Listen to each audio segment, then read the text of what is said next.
Can you guys hear me okay? Obviously you can. Just let me, I'm just going to start by recording the session. Just give me 1 sec.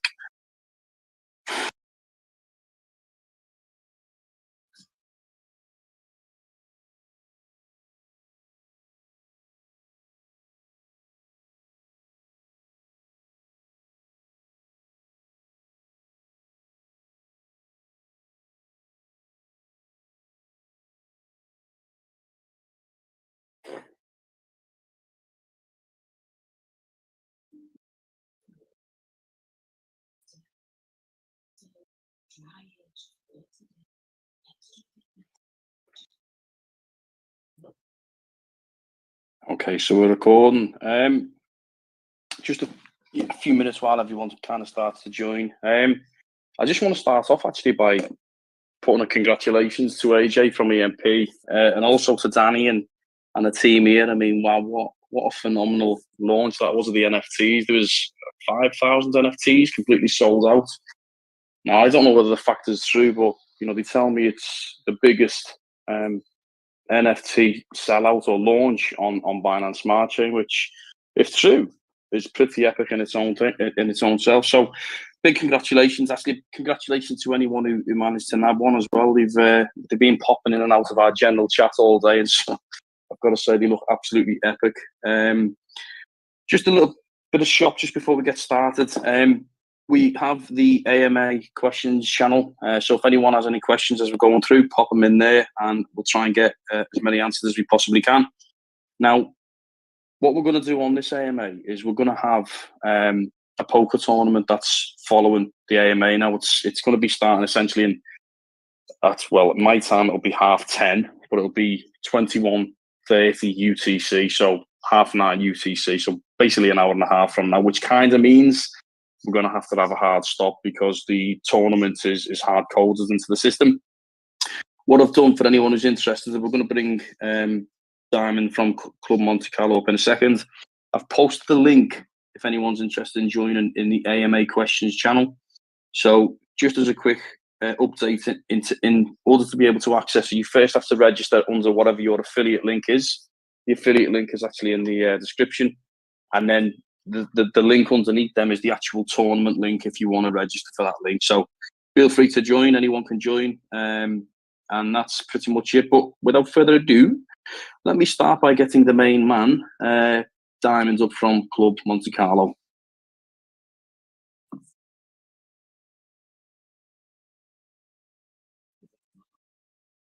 Hey, dude, you okay? Hey, Apex, can you hear me okay? Loud and clear, buddy, loud and clear. Right. So just want to start off by saying thank you very much for having me up here, and congratulations on the mint today. That's absolutely awesome. I really believe that that's got to be the biggest single day mint and mint out on BSC so far. I've never seen anything like it. So that's really great. Yeah, me neither. It's quite phenomenal. I mean, 5,000. That's a lot of NFTs, and I think actually the kind of staggered launch really helps. So you don't just release all 5,000, kind of let it wither on. It was staged, and I think that kind of idea really, in some sense, created the FOMO. So you had a short window to get which was 500 released each time. Over the I think it was I think it was 5 hours, wasn't it, or 6 hours? And it's if you didn't get in on that one, you'd have to wait for the next hour or the next half an hour. Apologies, but yeah, it was awesome. It was really well done, and congratulations to anyone who managed to get one. Yeah, absolutely great. So first, before we start, the housekeeping on the tournament, it's 21:50 in my time, or on the clock on the system. That's in 24 minutes. The tournament's going to go off while we're talking. There's already 75 people that have already registered for the tournament, and so it's and growing. And there's a half an hour of time after the tournament starts that people can join late. So since there's no charge, they can hop on in at any time. All they need is that Mdb Mega is the password to get in. And we forced everybody to come into this Discord or to one of the partner Discords to get that password, so that we're not getting the whole world of Twitter and Telegram and everything on that. So just so you know, a little bit of housekeeping. I'll be watching the system on the back end, but everything looks like it's running the way it should be, running the way it should be. So okay, that's fantastic. Well, look, just while you're up on stage, so the order of the day is it's going to be about 10 minutes roughly. I'll try to keep it quite tight, just to kind of. Yeah, I want to know a little bit about the project, a little bit about the background of the team member, ultimately about how it makes the investor money. They're the kind of 3 questions I always like to kind of get out if we can as part of this, and that'll be a good start. But it's going to be obviously Club Monte Carlo to get us kicked off. We're then going to bring up Hydro Wales, who's going to give a talk about them. Then Overnight Finance, then Gauss. Hope I said that right. Followed by Ghost Trader, and then finally Furio. Now, Overnight Finance might or might not be here. Depends. There's a reason behind that, which I can't really talk about now because it may be something a bit further down the line. So they may or may not be here. So that's how we're going to go. So it's going to be obviously Club Monte Carlo first, followed by Hydro Wales, and then I'll bring the next guys up on the stage. So as I say, if there's any questions, team, please feel free to drop them in the AMA questions channel. Yeah, so most people know me. My name is Brian Diamond. Our project is fully doxed. I got involved in crypto for by my brother, who brought me in, not on the degen side, but in the traditional investing side. I got rugged a bunch of times at different projects and decided that time was up. I wasn't going to allow that to happen anymore, and I created my own. But we have 1,600 people in our Discord in the last 2 months. We've got 2,700 registered poker players with validated emails in our poker room. And we get about 150 to 250 people that play in our poker tournaments every single week. And we've got 5,000 Twitter followers on the poker platform side and 1,500 Telegram followers on the poker platform side. But, I realized today that I've actually been going about all of these AMAs wrong. I've been doing a lot of AMAs and talking, but I've been telling everybody about all the fun activities that we have at the club. That we're an NFT project. We've got 5 different NFT tiers. There's a free mint as well as 4 rewards generating mints. I've been telling people that while we're on the ETH chain, we will mint for our members with over 100 different tokens, including Mdb Plus or Phoenix Plus. I've been telling people that we're fully doxed. We have a real registered business with bank accounts and everything. And I've been showing how we've been hosting poker tournaments for other game nights for a lot of projects for free. That any project that's here that wants to come into our Discord, send me a message on Telegram, Twitter, email, and ask us to host, for them, that we always say yes. And I've been showcasing our full crypto casino and poker room, and our other affiliates that host the games outside of crypto for friends of club members and groups. And I even announced this week that we have a crypto to Visa credit card or debit card off ramp, so that you can pay with anywhere that Visa is accepted. You can convert from crypto to that. But I realized today, that here are the facts. In a down economy, gambling rises. In a booming economy, traveling, gambling, and consumer spends rise. So we're in the right place, no matter what type of market we're in. If you want to play in our weekly free roll games for cash, that's right, cash. This is not like, we're giving Discord points or anything. You just have to come and mint one of our NFTs. If you want passwords to our sponsored games like Mdb Mega today, that's going on, just come mint one of our NFTs. If you want to win a chance of an entry into our $5,000 Thanksgiving game, just mint one of our NFTs, and you'll have a chance to win one of those entries. We're releasing our Sharks Mint at the end of October. Now, this is a collection of 7,777 sharks that are going to be released, 777 at a time, currently on 2 different chains to compete those 2 chains against each other. 25% of that mint goes to our club pass holders. Now, I'm not saying that we're going to do as well as EMP, because that was phenomenal.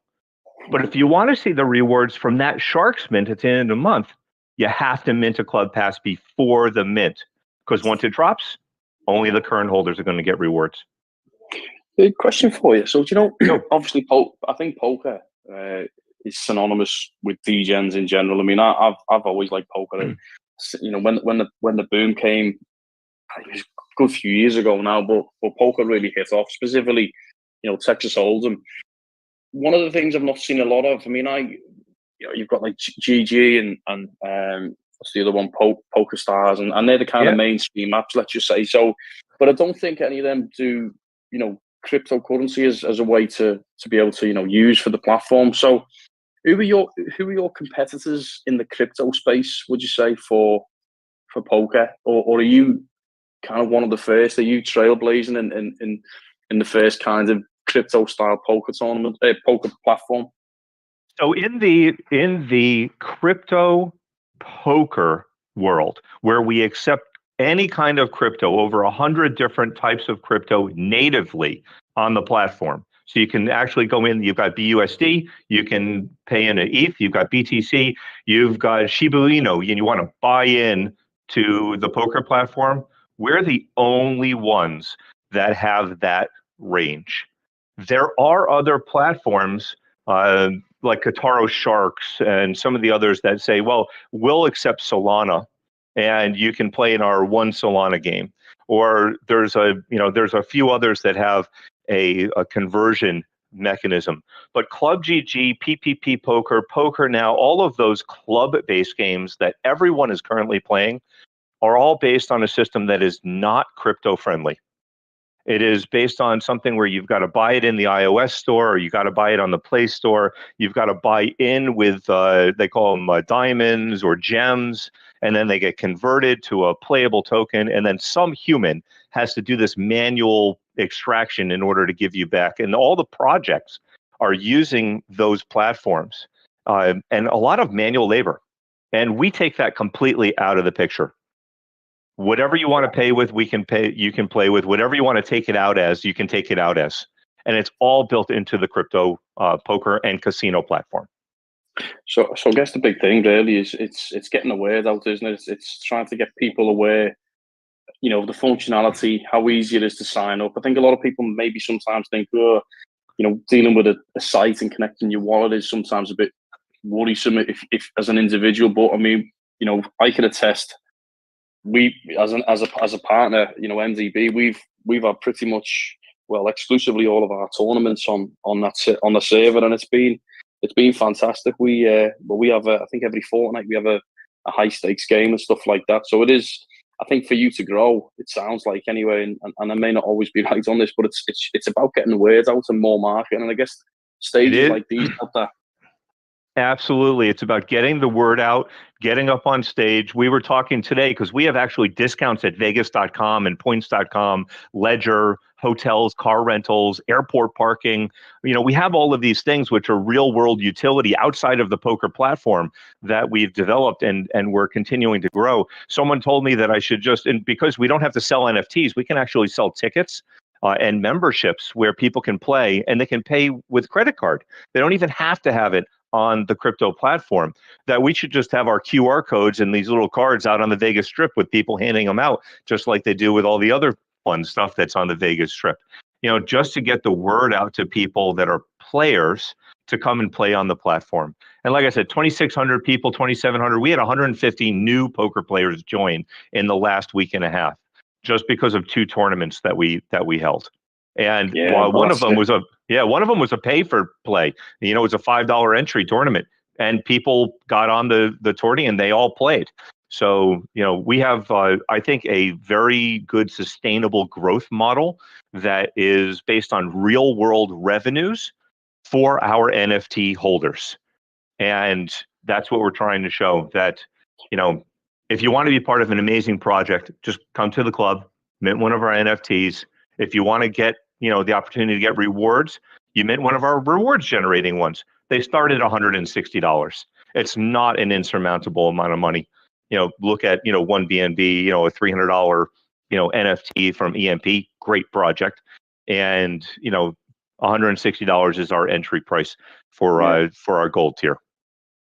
Yeah, the concept's cool. It's almost like getting a part of the house by owning an NFT. Well, look, right, are you okay to stick around? I mean, I'm not going anywhere. I'm not going anywhere. If there's any questions, matey, they'll be dropped in the AMA questions channel, and as always, a pleasure, and we'll catch up soon. Absolutely. I'll be here and I'll be answering any questions anybody has on the AMA questions channel. Cheers, buddy. Thanks very much, mate.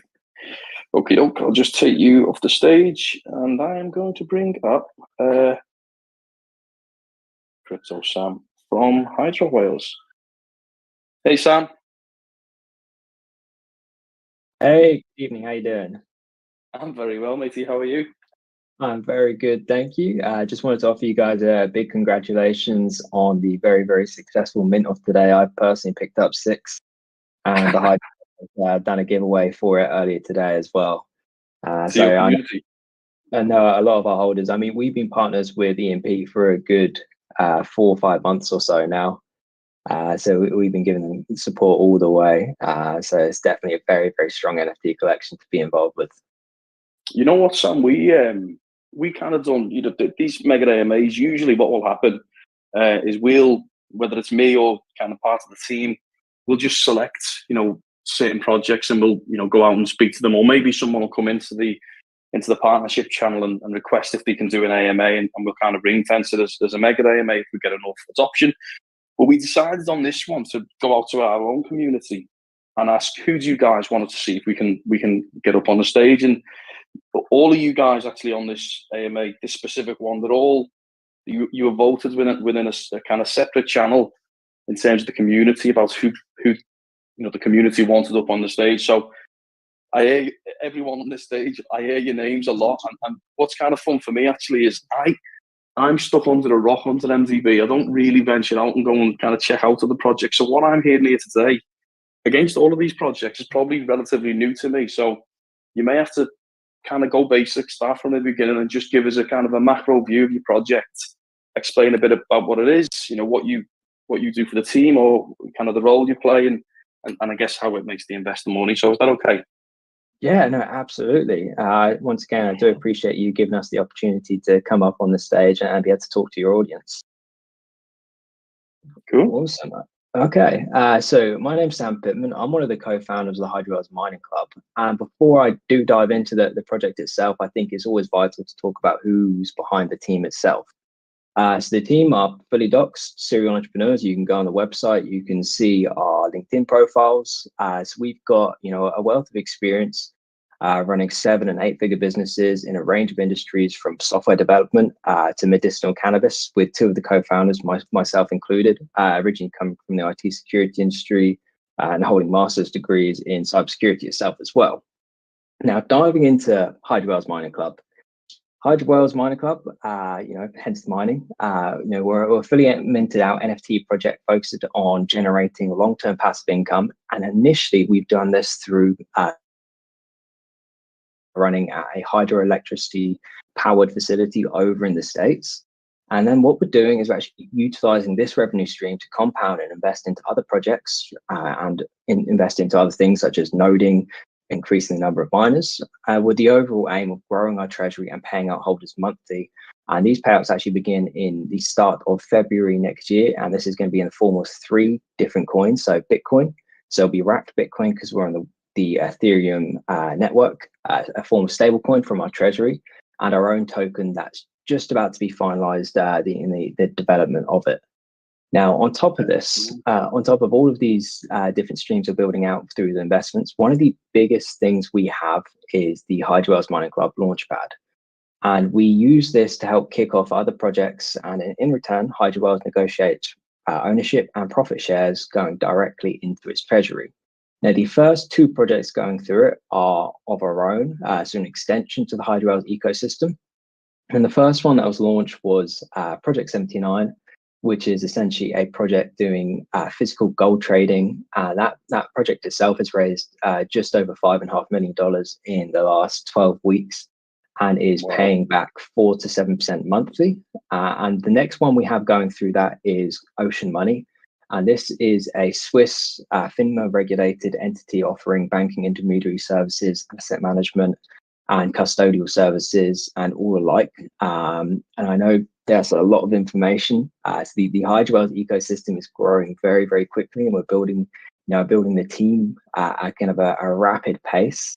So I'm happy to answer any questions, but we have plenty of AMAs on YouTube, on our Twitter accounts. talking about all three different projects we're working on right now, but I know there's a lot to digest and there's a lot to each one, and I am conscious about the time because I know you guys have a tight schedule. So I'm more than happy to dive into questions privately or on here or whenever's best for anybody. Wow, do you know what I mean? That Project 79, I've heard that name everywhere. I know did you guys go over to Dubai? I seem to remember, I think James Pelton was, had some kind of, like he interviewed you guys over there, and I know he's talking about it quite a lot at the moment. Would you just dive into the Project 79 a little bit for me, if you don't mind? Yeah, no, of course. I mean, it is really a very, very simple business model, but it's the connections into the supply chain that's incredibly difficult to get. So Project 79 is plugged directly into an existing supply chain. So we ourselves have not gone out and built supply chains or anything like this. We partnered with a gold company that has 15 plus years in commodity experience in commodity trading and importing gold into Dubai itself. So this is something we plugged into and partnered for a company to do this. So like I said, we take gold from point A directly from ethically certified, registered, licensed mining companies all over the globe, and then that is imported into Dubai before it's actually sold directly to refineries in Dubai, who then sell to bankers, jewelers, and anyone alike. And this is a project where you can get in and earn 4 to 7% monthly on the ROIs. And this is traditionally an institutional level investment. This is what a bank would typically do or partake in it, and different things like this. So one of the big missions and goals for the HydroBoss team is to actually break these barriers of institutional investment. And we've been very, very fortunate to be able to do this. We have an extensive network, of other entrepreneurs and like-minded individuals we've met, over the last 20, 30 plus years combined of, being entrepreneurs and networking that we've been able to leverage. And, this review we had in Dubai just last week or the week before, actually had them and allowed the certain individuals to go over all of the contracts we have, to visit the refinery we sell gold to see all mineral licenses, import export documentation, sales documentations, and everything like that. If you go to project79.com, there is a video that's about an hour and a half, an hour and 40, going over what the Project 79 is, a little bit more about the hydro ecosystem, but there's a lot of details to it. So we do go into the nitty and gritty of it there. Yeah, for anyone who wants to kind of check that out, it's certainly probably worth doing that. But in terms of, I guess, for the individual, an investment vehicle for Project 79, what as an investor, is it like buying an NFT and then I get a percentage of the proceeds? How does the kind of the economics work for an individual investor? Yeah, so for Project 79, there isn't NFTs. So you're essentially depositing your funds into the platform. They are locked for 6 months. And the reason behind it is that because we have to actually plan shipments ahead of time.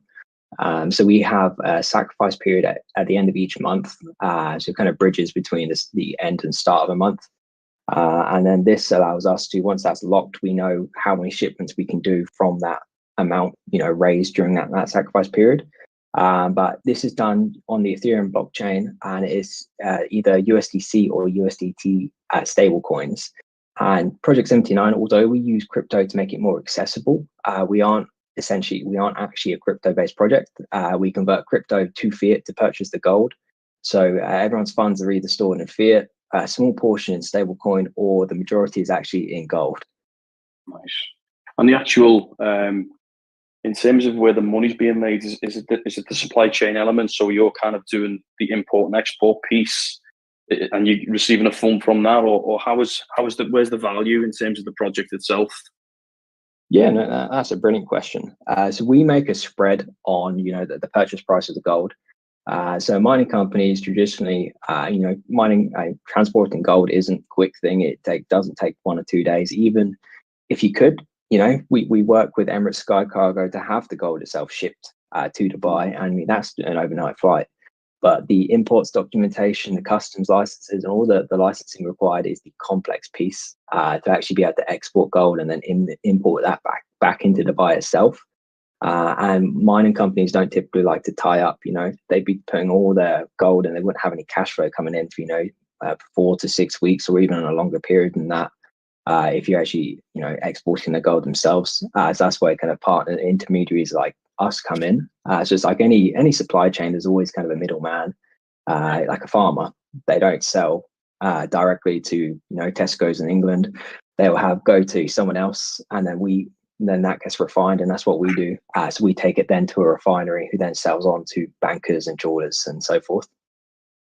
I love that concept. That's a very cool concept. So you essentially, I mean, a lot of this kind of Web3 and the DeFi space is about taking traditional finance models but putting it on a blockchain and making it transparent and visible and immutable and all the kind of cool, funky words that come with our space. Absolutely. This is really where you can see the groundswell of opportunity, and it's really, I've always said this, you're not limited by what's out there now, and you're limited by your imagination of where you can take an old archaic model from the real world and bring it into the the 21st century, so to speak. And you've seen it pop up all the time, and where there's value in it, people are going to flock. So it's a really neat idea. I like the concept.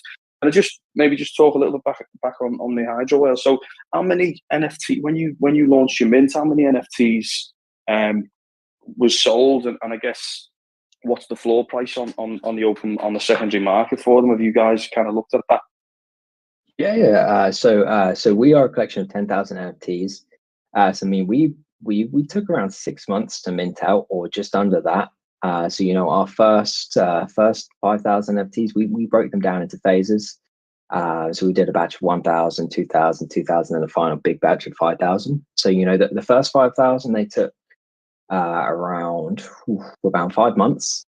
They started at $350 before reaching $400 in the later phase. And then our final phase was priced at $425, and that was 5,000 NFTs. We actually sold all 5,000 in 36 hours. Not as quick as EMP and Mdb did, but we still did that in 36 hours. But I mean, that was very, very quick, and we were very, very shocked with how quick that moved. So on secondary markets, we've done just under 1,200 ETH traded volume. And the floor price right now is just over $2,000. That's about 1.34. Jeez. That's impressive. And we haven't even started paying out yet. So we're really excited to see it goes when the payouts start beginning in February. Yeah, they're going to be a nice commodity to own one of those. Let me just see. Is there any questions in the AMA chat? I haven't been looking. Apologies. Oh, it's just been our friend Brian helping people on the portal for the poker. I guess if you've got a couple of minutes just to maybe just touch on, you mentioned, was it Ocean Finance? Was that the other project you were going to talk about? Yeah, so perfect. That's great. So Ocean Money, the website is literally just ocean.money if anyone's interested in taking it just a little bit of a deeper look. So we've only released the white paper and kind of a basic preview of what this is going to be kind of doing and rolling out. So we're actually over in Dubai alongside the review for Project 79. We're sponsoring the World Blockchain Summit and speaking there and had to stand there. So one big thing, we all must know is banking's outdated, crypto's dangerously unregulated, and investments are incredibly complex. And we're actually looking to tackle the financial world with a modern approach where we can put all three of these aspects into a single platform. By modernizing banking to allow it to mix with crypto itself, bringing regulation to crypto. Although, governments and countries are very slow to adopt it, we want to bring, regulation to it as much as we can. And of course, there are both pros and cons to regulation. But when we're talking about storing funds and, going with these platforms that are going to be looking after your money, and actually holding it for you, you want them to be regulated and insured. So we are already going to be having just over $300 million worth of insurance for asset management. So we are a FINMA, Swiss regulated entity for handling asset management and offering kind of intermediary banking services. So we want to streamline day-to-day banking, crypto usage, and the big piece for us is making investments a lot easier to do. And again, similar to our concepts of fractionalizing Bitcoin mining and gold trading, is to break into these institutional investments your bank would typically do. Like your bank, I know a lot of UK banks, we work with a lot of hedge fund managers. They have trading teams. What are they doing with your money? They are literally trading it, and you are getting 0.01% a year back, or something ridiculous like that. Yeah. So we're doing it, and we're building out these opportunities, so then you can have the choice of where to put your own money. Where do you want your money to work for you? So they're going to be regulated investment pools. So these aren't going to be just a random, shady, unregulated investment. This is something that's going to be happening for Project 79. It will become a regulated entity and regulated fund. So then you have increased protections as an investor. And that's something that's absolutely key for us, is bringing that protection to everyone using crypto as an access to these investments, and suffering from all of these terrible rug pulls out there. So we're going to have a range of those different investments, for Bitcoin mining, gold trading, actual trading, and so much more coming into that. I think you can really dive deep into it. Just check out the light paper, because there's a lot to it. And we're going to be launching the full detailed white paper in around 4 to 6 weeks. Oh, I'll be excited to read that. Would you say it's a bit more like a like a crypto first version of like a Monzo or a Starling? Am I off the mark with that? No, that's absolutely correct. And on top of that, we will be offering B2B services as well. And Awesome. we're going to be making crypto onboarding and off ramping incredibly easy for businesses and consumers. We're going to be having crypto based and fiat based payment gateways that can merge together. So we're really kind of looking to help improve the DeFi space as a whole. So we even have the ability to wrap other projects into regulation and bring them on board on top of the platform itself. So they can have then regulated aspects where then people can invest safely, where they have those additional layers of protection, and brings more credibility to those projects too. And I think that's the correct way. I think it's the way for the on ramp and off ramping and kind of blending the two worlds is the B2B side. I think when you can get businesses buying into it, I think you start to see a lot more traction then and more stability. And obviously, I mean, we're kind of on our own venture with B2B and obviously you guys, and just listening to you speak, you're very much eloquent around the kind of making the space better. And it's, it's everything we stand for within Mdb, and, it's in our name, for Christ's sake. It's make DeFi better, but the point's valid. It's nice to kind of see that you guys are also on that same kind of, journey of trying to just make it better and not be this kind of ruggy environment that, the last 6 to 12 months have just littered everyone and I guess smattered everyone's confidence in DeFi. And it's just so much better and so much more than just, your traditional nodes and, dare I say, rebases. I don't say that in a negative way. The point I'm trying to make is it's more than that. And Sam, listen, I really, really appreciate you coming on and giving us your time. Would you mind just dropping any links to your Discord servers or whatever you want to put in the AMA questions channel for anyone who wants to go ahead and kind of ask some more questions after this? Yeah, of course, definitely. Thank you so much. Absolute pleasure, matey. Thanks for your time. Thank you very much. I'll be listening in, so I hope you guys have a great rest of the space as well. Awesome stuff. Thanks, Sam. Okie dokie, let's bring up Gauss. I'll just invite you up to the stage. I think we're making good time. We're not too bad at the moment. Hey, how are you doing? Yeah, very well. How are you? Doing all right. Lovely. Glad to hear it. Glad to hear it. So yeah, just following on from the theme. Again, apologies for my ignorance. I'm not. Again, this was voted by the community, so I don't know an awful lot about Gauss. I hope I'm not pronouncing that in the wrong way. By the way, I think it's pronounced Gauss, so you can correct me if that's not the way. A little bit about yourself, if you can. A little bit about the project. Also, kind of how investors make money. If we can kind of link to those 3 topics, that would be awesome. Yeah, definitely, and thanks for having me over here today. And it is actually you're pronouncing it the right way. We pronounce it the wrong way because it's named after a mathematician and physicist. Yeah, I thought that was the guy. Yeah, but we pronounce it Gauss. Gauss. So, yeah. So what we're building is a curated layer 1 blockchain.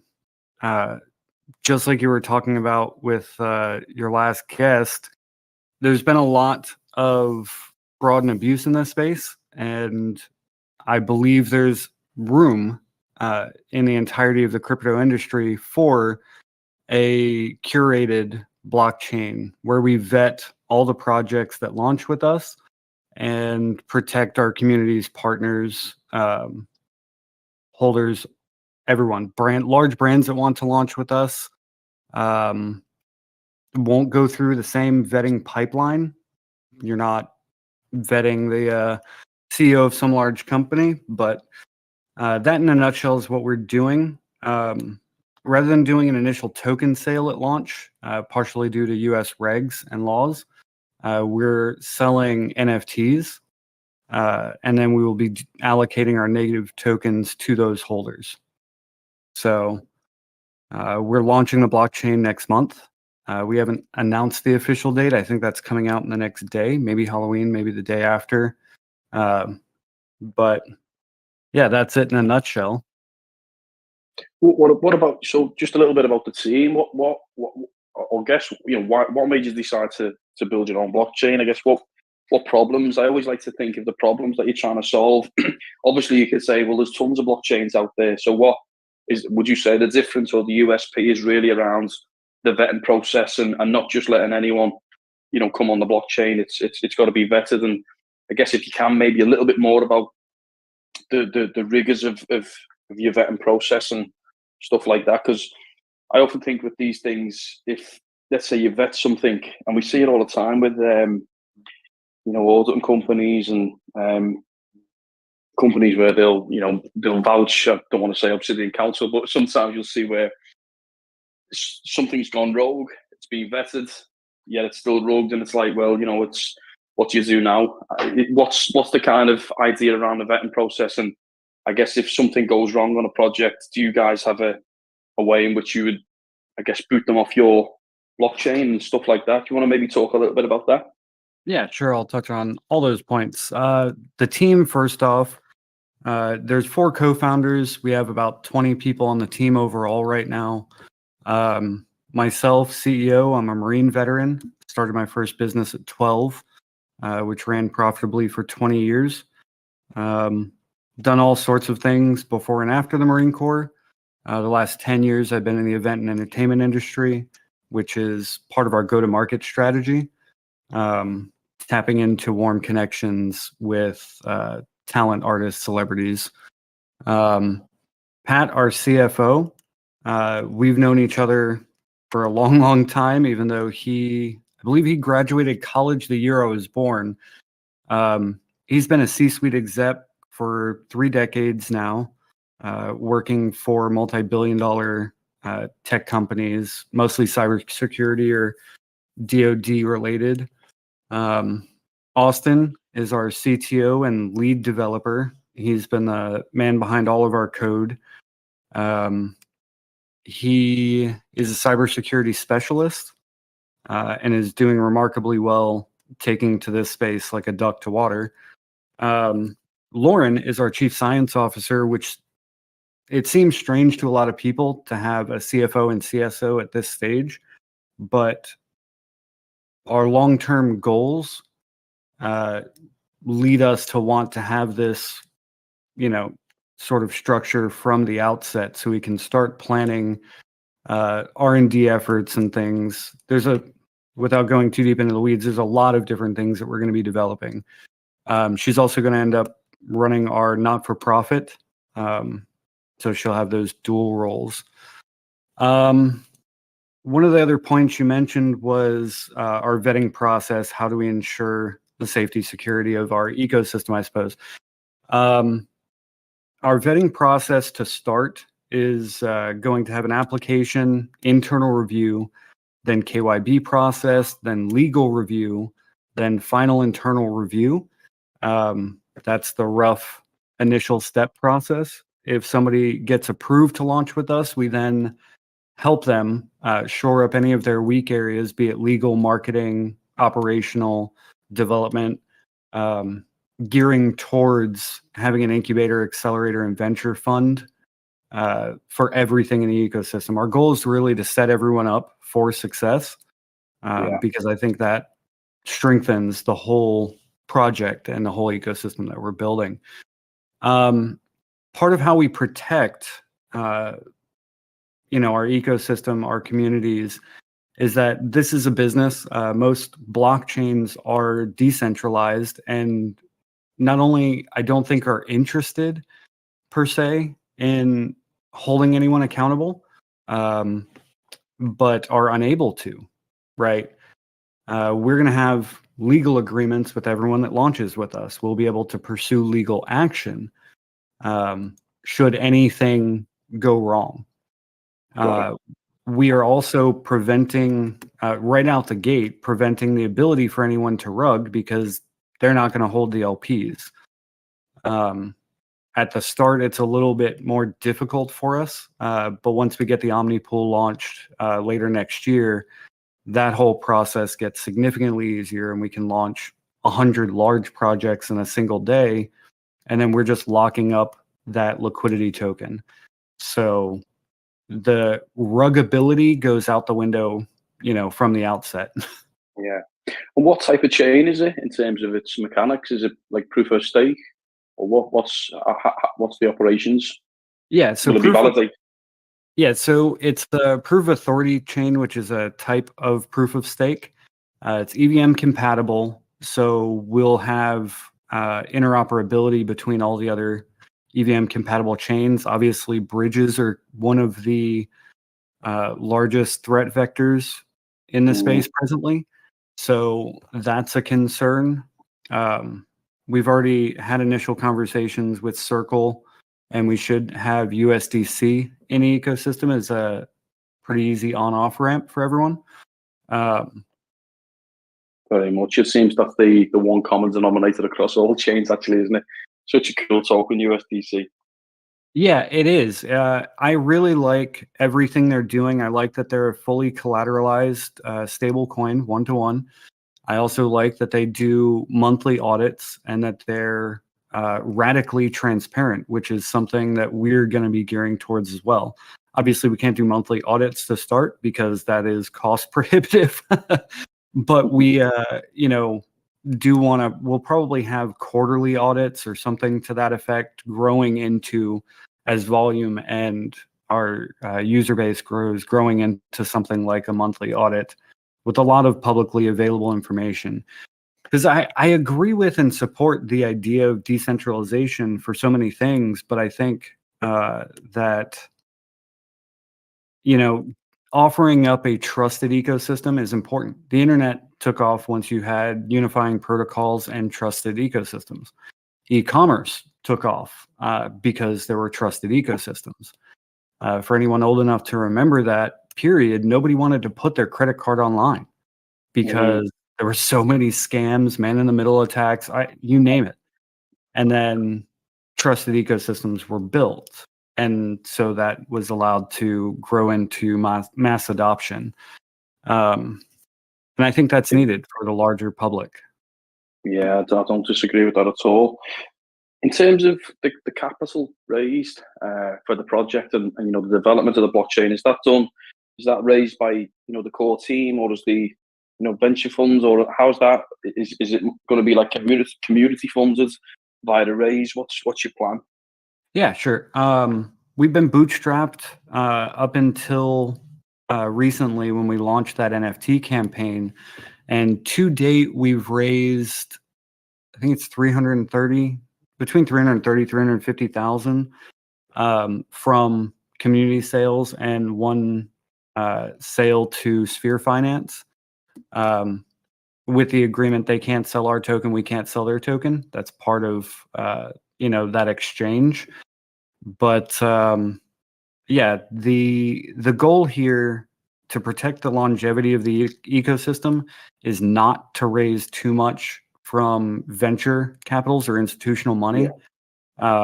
We are about to launch a fourth tier of our NFT that specifically targets those buyers, but those will end up being 25 grand a piece, and they have a max of 4 that they can purchase, because over the long term, I suspect doing what they want to do, they're going to aim to sell for a profit.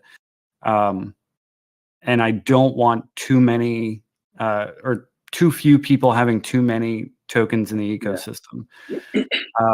we've already had one venture firm that I spoke to that wanted to just buy $1 million worth of the token right now, and I declined for this very reason. Right? Money's, even in a bear market, money isn't the most difficult thing to come by.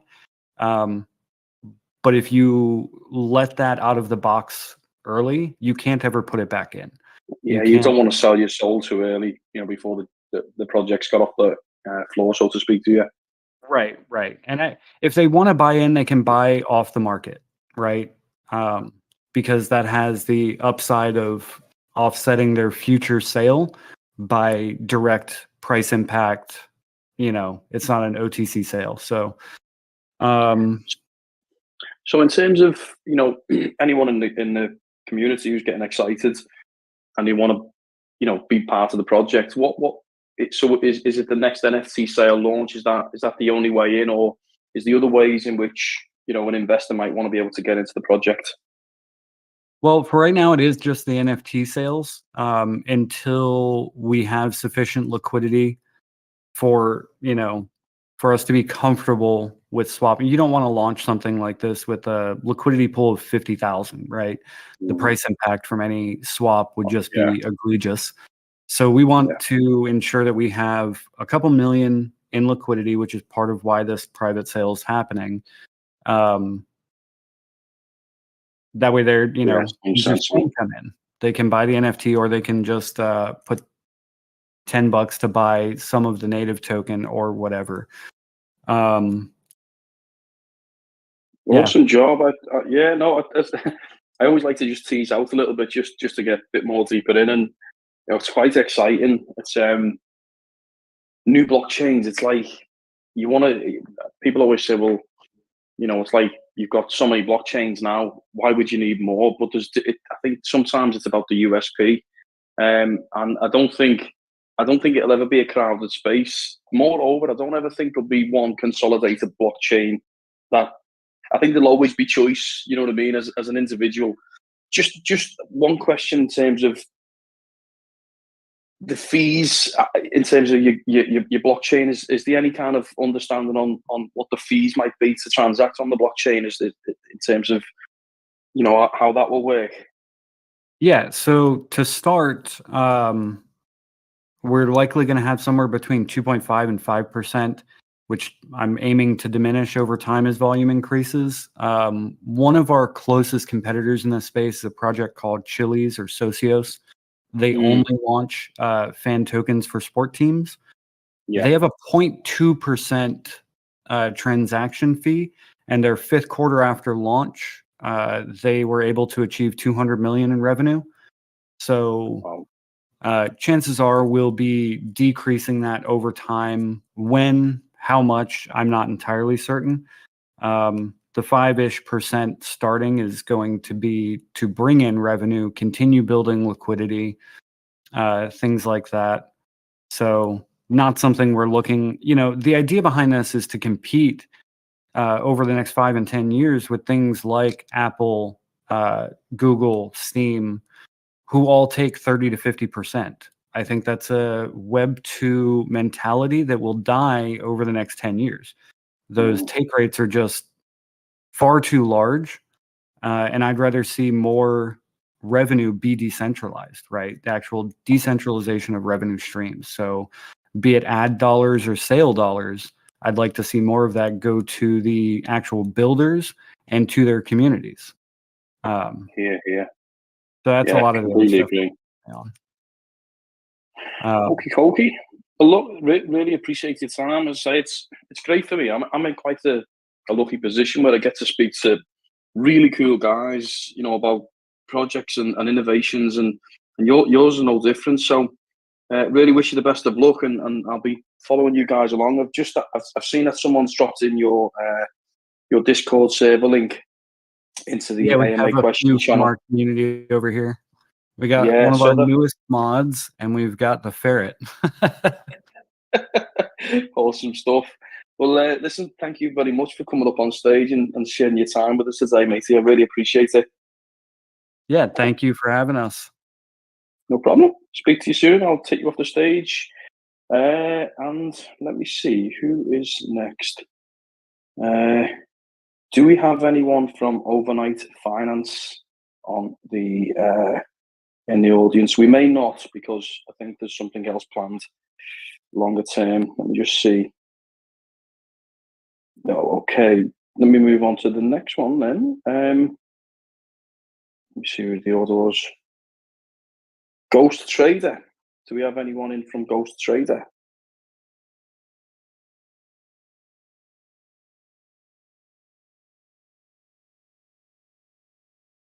He is not. Okay, finally. Do we have, well, at least we've got good time anyway for the poll, because I know the guys are starting to wrap up soon. Have we got anyone in from Furio?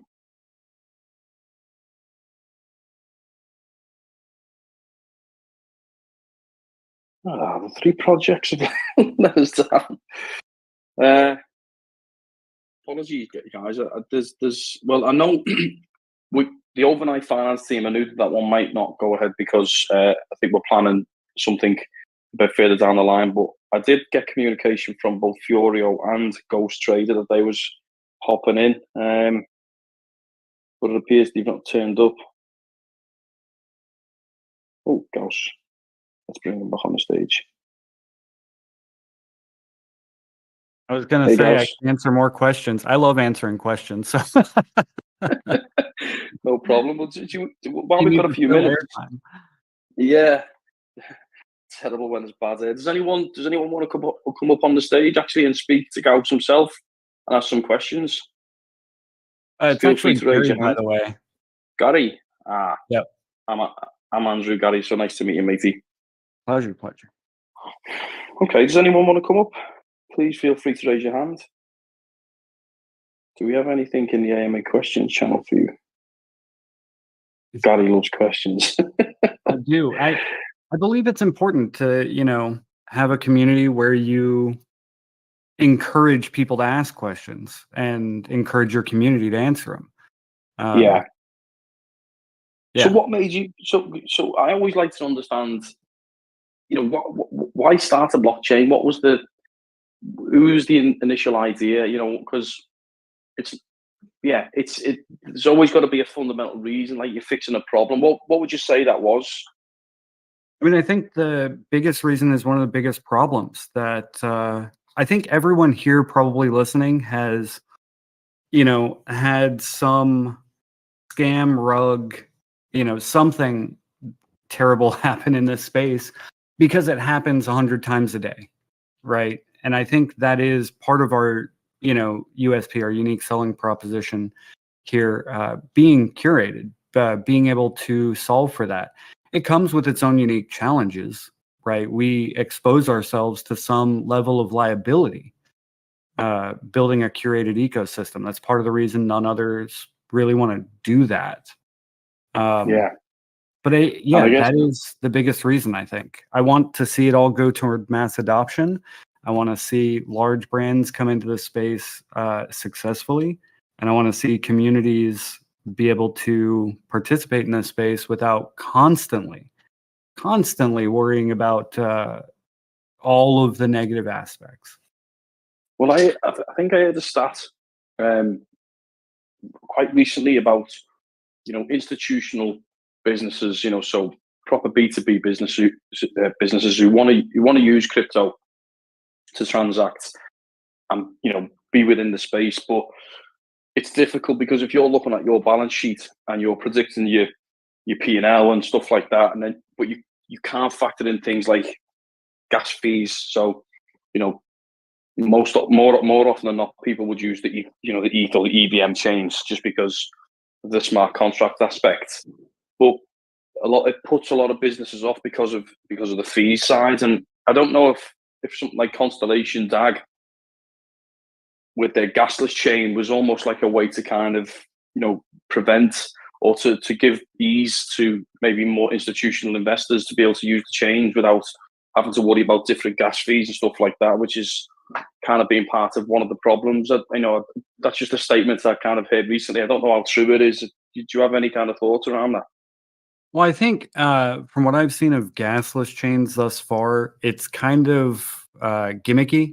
because they still have transaction fees, right? They're just covering, quote unquote, the gas fee on their side, or making it with their Genesis file a zero gas fee. But again, you still have transaction fees. I do think you're not incorrect per se in that businesses need to account for whatever transaction fees, gas fees, but they do the same thing already in traditional finance. When you're transacting, doing wire transfers, those have costs. Anytime you touch Swift, basically, there's a cost. Absolutely. What will your chain be called? Will it be the Gauss chain? Yeah, it's Gauss chain, Gauss ecosystem. And what is your token? What will be your native token? Gang is actually, that's the name of the company is Gauss Gang Inc.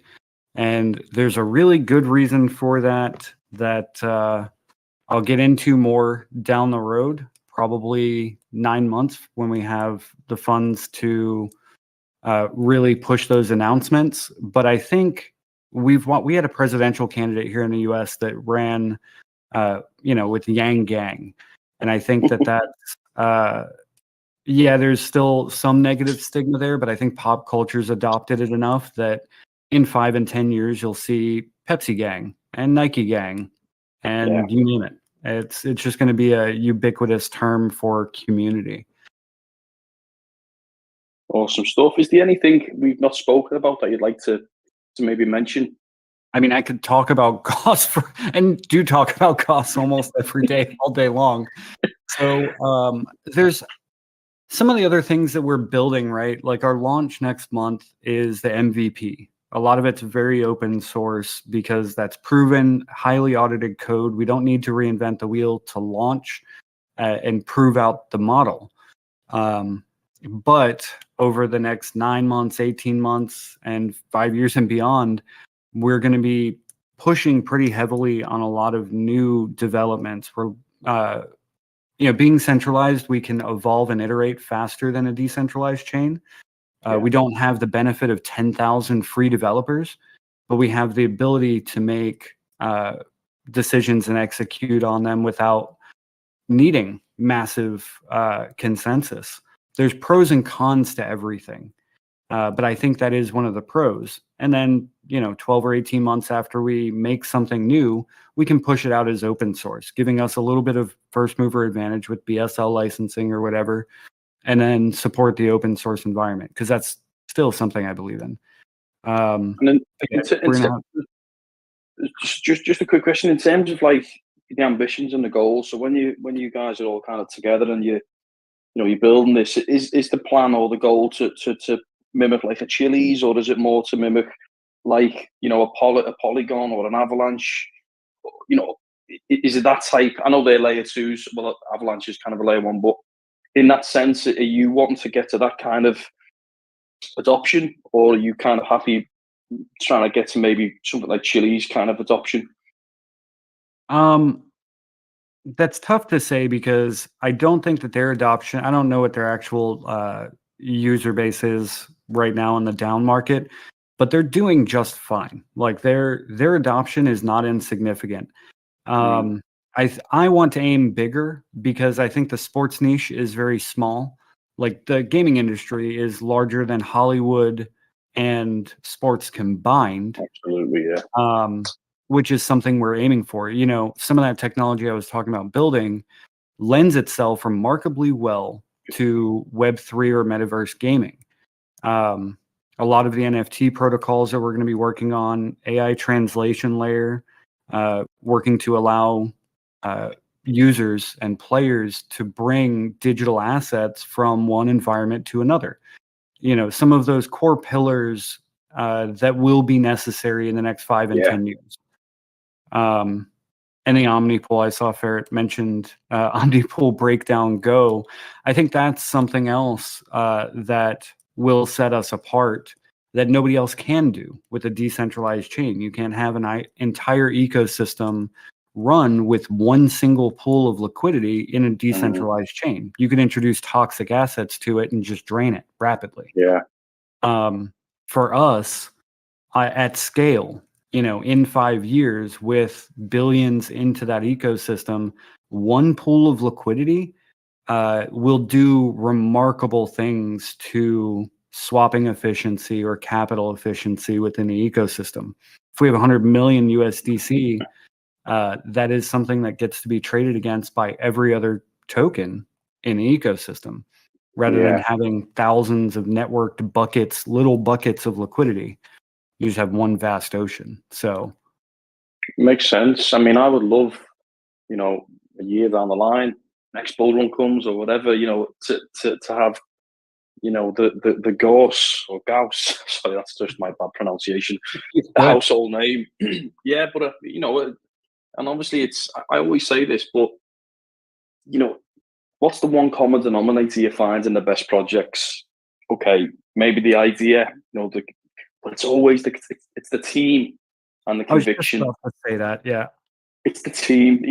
You can have ideas that don't quite pan out, but if the team is solid enough, and you talked about your experience, which is vast, obviously, and the team behind the team, it's very, very experienced in this kind of world, and that's what you're looking for, really. And I think if you've got all of them ingredients, it's generally going to be a success, or at least a high rate of percentage of success in this. So I think it's going to be awesome. I'd love to see you guys, do well, and I for sure will be. Obviously for your Discord server, I'll be popping in and saying hello anyway. We've chatted offline a little bit as well, haven't we? So I'll certainly be kind of keeping in touch and excited to see when you guys come to launch. When did you say your launch was? When are you anticipating that? It's in November. We should be November. announcing the date. Yeah, we have the date already set, but we haven't publicly announced it, so I'm not gonna drop that alpha here. Very soon. I can say that much. Very, very soon. Do you have any projects signed up or vetted yet? Are you gone through that process, or are you going to wait until you launch first? So we've wanted to launch first before raising capital, before really pushing into getting partners on board. We have a number of conversations going already that I would love to name drop publicly. It would help us, with building our community. But I think that's kind of it's unethical and kind of scammy, because here's the thing: for all the connections, I can say that if you can think of a celebrity, I'm probably 1 to 2 connections from them, as are multiple other people on our team. Yeah. However, for any conversation we have going, it could succeed or fail, right? They could be interested or not. That's anything. So if we said, X, Y, or Z brand, that could very well just not pan out. Yeah. And I think it's important to, from a business perspective, have the responsibility and tenacity to not just go out and say all those things, because at the end of the day, this is a tech startup, right? This isn't a degen project. It's a literal, legitimate tech startup. Yeah, you've got to be careful on how you market these things, and like you say, you don't want to be getting whipping the hysteria for different names, and if it doesn't come off almost without even trying to, by proxy, it seems to add this kind of negative effect, like it hasn't panned out for whatever reason. It's not the case. Things just sometimes materialize, and things just don't. Just life, isn't it? So I think it's definitely the best way to go about it. I think lock it down once you've locked it down. You know what I mean? That before you bring that out, that's just good sense, I think. Yeah, and I'm looking forward to making those announcements. Trust me. But yeah. Okay. Well, look, I'd say what we've done quite well. I mean, we've touched an hour. I'm going to hop over to the poker now, because I know the guys have got started. What I'd love to do, if you don't mind, Gary, if we can set up a dedicated AMA once you guys have launched, just to kind of, chat with you guys. Obviously, we've got a very large community ourselves, and it'd be nice to kind of just keep involved and kind of see how you guys are doing, if that works for you. Yeah, definitely. We're friends here now, so DM me, we can set it up. And I can privately disclose the launch date, because we have to do that for planning reasons, to plan that AMA. So I'm definitely down to have it post-launch. which I think Perfect. is also awesome. As a final note, I think launching in this space is something the majority of projects don't get to. Yeah. Which is why Well, I you want always to.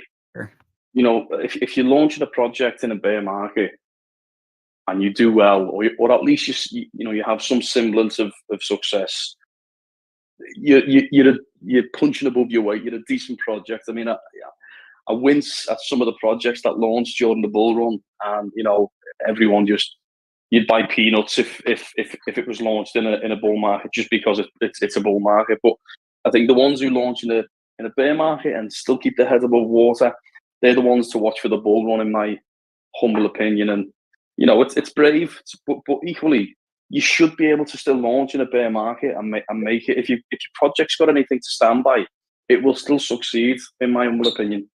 Yep. There's most businesses and teams don't need $5 million to get off the ground. Let's be real. Like, if you can't launch something with $250,000 and build out a starting team with that, then you might want to go start a lemonade stand first, or an ice cream stand, or something to learn some actual business. Yeah, I mean, Danny, our CEO, there was just a few of them, and it was their own capital raised, and it wasn't a mass amount for Mdb. And you look at Mdb now in the last 7 months, I'd probably say it's been a rip-roaring success in a bear market, and the investment level to get to where it needs to be. Danny's very shrewd. He's a C-suite exec himself. Worked in a lot of big businesses, Fortune 500 companies, and so he really knows how to handle money. And I think you need to have that sharp head on you and treat it like a business. Too many times you see these, and I don't want to be negative, but 16, 17-year-old kids in a bedroom, still living in the mums, launching a project, and 2 or 3 months in, they get one sight of blood, and the wheels fall off. And that's the challenge, I think, with a lot of projects where they failed. I guess the negativity of people's money starts to drip in, and they can't take it, and then all of a sudden, the project's gone. People's investments are down the pan, and it's just, I think, if you treat it like a business and you have that mentality, and people know how you're dealing with things, and you're transparent, which that's clearly you guys are. You spoke really eloquently, actually. It's that kind of mentality that you need, I think. Yeah, I agree. And it's, again, something I'm looking for. We're probably going to say no to 90, 95% of applicants, or if applicants are of the same representation of the entire crypto space is anyway. Yeah. We'll likely say no to far more than we say yes to, but getting the ones that we say yes to, if it is a 17-year-old kid who has a great idea and can code really well, but needs business help and marketing help and legal help, that's really what I'm looking forward to as well with our space. Like, the big brands and everything are exciting and fun and whatever to work with, and they'll make us plenty of revenue. But helping those that really could succeed with the right tools, like, that's part of what excites me with all of this too. Yeah, I don't have a problem with that. I actually like that idea, because oftentimes you might have a really cool idea, but you just don't have the wherewithal with certain aspects of business to be able to make it succeed. And obviously with you guys, you can wrap that whole thing around them and help them grow that idea. That is a cool concept in itself, and like that incubator kind of idea is an awesome one. Yep. Yeah, we have another project that launched on a different chain that we might be able to migrate over, but they need business operational help, leadership help. All that stuff's fun and exciting. Anyway, I know we're like brushing the end of your time for this, and I just stepped in to help fill some airspace. You've done me an absolute favour. Don't you worry about that, Gary. I appreciated that, because we had actually, just so you know, one of the drops, apparently he was banned from the server. He said he couldn't get access. He DM'd me to say he couldn't get access to the server because he was banned. So I need to see if our police have unbanned him. So I apologise. I think that was Ghost Trader project. So if anyone was hoping to see those guys, I apologise. I need to figure out why they were banned in the first place. Probably a swear word or something silly like that. But anyway. But no, listen, it's been a pleasure to have you on, and as I say, from my perspective, you speak really well, your project, and certainly very knowledgeable as well, which always helps. So we'll keep in touch for sure, and I wish you every success in the future, matey. Okay. Awesome. Thanks again. No problem. Have a Thanks great everyone one. for watching it. Cheers, guys.